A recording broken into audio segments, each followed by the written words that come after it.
ಕ್ರೀಡಾ ದೊಡ್ಡ ಸಂಸ್ಥೆಗೆ ಒಬ್ಬ ಅಧ್ಯಕ್ಷ ಕಾನೂನು ಬಾಹಿರವಾಗಿ ಕೂತ್ಕೊಂಡಿರೋ ಈ ಗೋವಿಂದರಾಜ್ ಅಂತ ಒಬ್ಬ ವ್ಯಕ್ತಿಯಿಂದ ಕರ್ನಾಟಕದ ಕ್ರೀಡೆ ಹಾಳಾಗೋಗ್ತಾ ಇತ್ತು.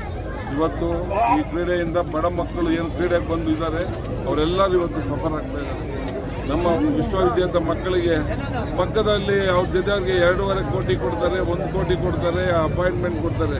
ಇಲ್ಲಿ ಬರೀ 5 ನಿಮಿಷ ಮಾತಾಡೋಕ್ಕೂ ರೆಡಿ ಇಲ್ಲ, 5 ಲಕ್ಷ ರೂಪಾಯಿ ಬಿಸಾಕ್ತಾರೆ. ಈ ಒಂದು ಪರಿಸ್ಥಿತಿಯಲ್ಲಿ ನಾವು ಹೆಂಗೆ ಅದನ್ನು ಒಪ್ಕೊಳ್ಳೋಕ್ಕಾಗುತ್ತೆ? ನಮ್ಮ ಮಕ್ಕಳು ಒಪ್ಕೊಂಡಿಲ್ಲ. ಇವತ್ತು ನಾವು ಅದಕ್ಕೆ ಸರ್ಕಾರಕ್ಕೆ ಸಾರ್ವಜನಿಕರು ತಿಳಿಸ್ಬೇಕಾಗಿದೆ, ಸರ್ಕಾರಕ್ಕೆ ಎಚ್ಚರಿಸಬೇಕಾಗಿದೆ.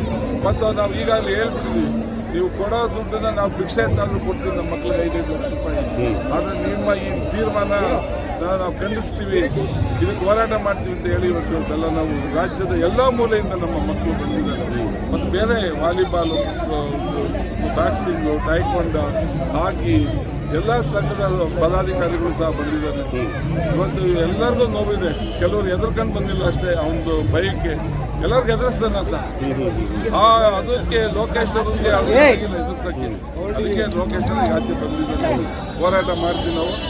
ಮುಂದೆ ಯಾವ ಮಟ್ಟಕ್ಕೆ ಹೋಗುತ್ತೆ ಸರ್ಕಾರ ಯೋಚನೆ ಮಾಡುತ್ತೆ. ಹೌದೌದು. Okay sir.